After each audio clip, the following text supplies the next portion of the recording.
Friends, welcome to St. Anthony's Catholic Student Center at the UTSA and to the Word on Sunday.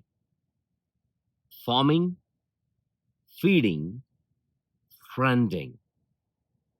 Forming, feeding, and friending. Today we listen to one of the most splendid miracles of Jesus recorded by all the four evangelists, the feeding of the 5,000. The crowds represent the hungry humanity, which includes you and me and all of us. Looking at the crowd, Jesus felt pity for them. They were like sheep without a shepherd. They were deserted. They were hungry.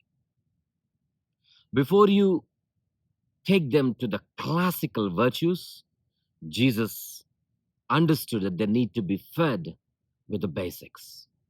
So from the basics to the classics.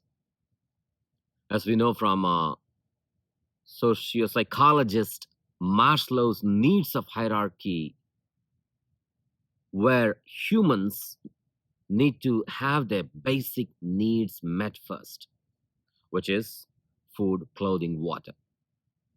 Without those basics, the classics of virtues, the classics of heaven would be unattainable. The miracle also presents an inside lesson for all of us, saying that all of us, you and I, have the material needed for a miracle. The little we have, when we place them in the hands of Jesus, becomes an abundance of resource, an abundance of a miracle. But when we bring them to the Lord, it calls for a sacrifice. As Winston Churchill once said, we make a living by what we get, but we make a life by what we give. The little boy, although 5 loaves and 2 fish, he presented them to the Lord, the little that he had, but it became a miracle of abundance, food of plenty.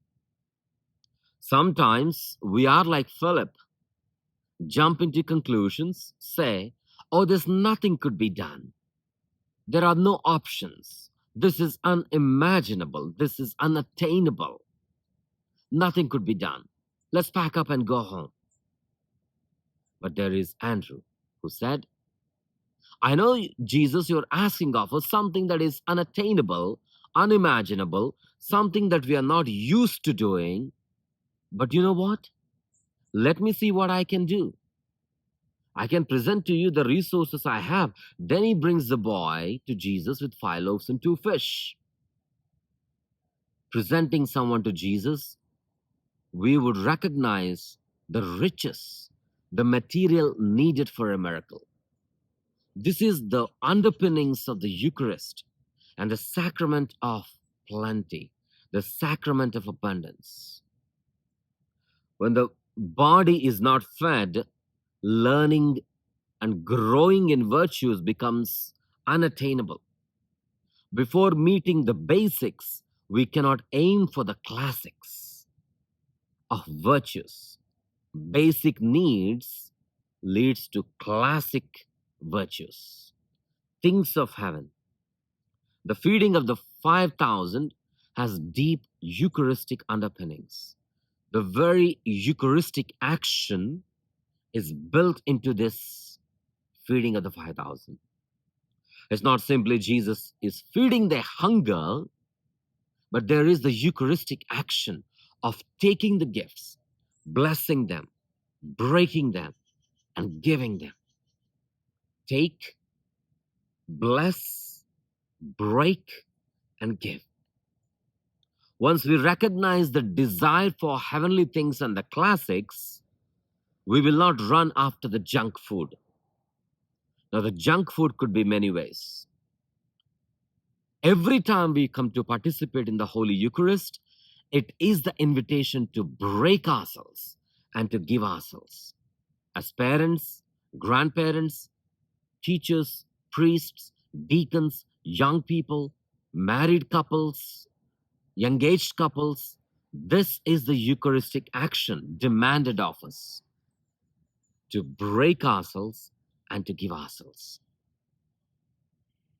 But to receive this food of plenty, to arrive at the classics, do we recognize what kind of junk I'm entertaining?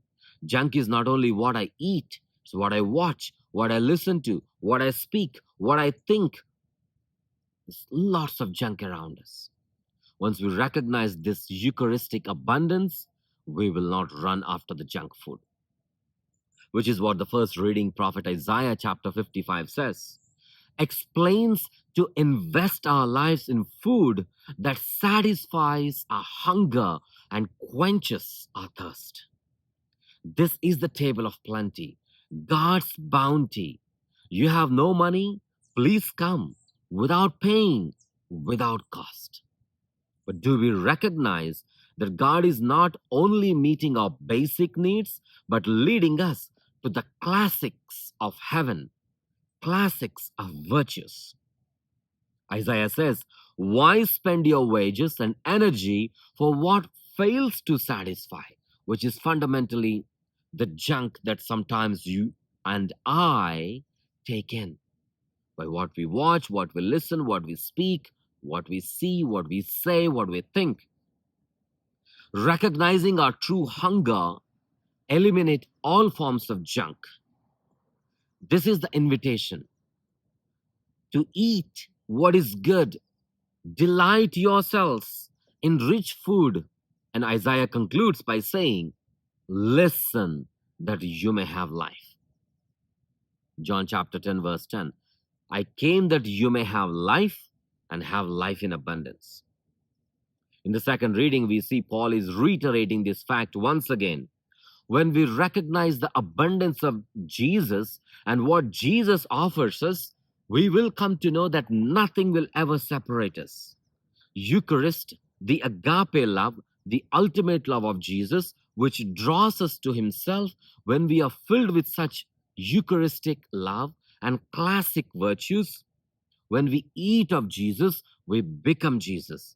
Then nothing else, anger, anguish, distress, peril, sword, nothing will ever separate us from the love of Christ that is being offered to us through the Eucharist, taking, blessing, breaking, and giving. From the basics to the classics, Jesus is forming us, feeding us, and he is friending us to feed us with the abundance of the Eucharistic food, leading us from the basics to the classics, to form us, to feed us, and to friend us. Are we ready to break and to give ourselves in this Eucharistic action, from the basics to the classics? Father Praveen Lakisetti here at St. Anthony's Catholic Student Center at the UTSA. Thank you. And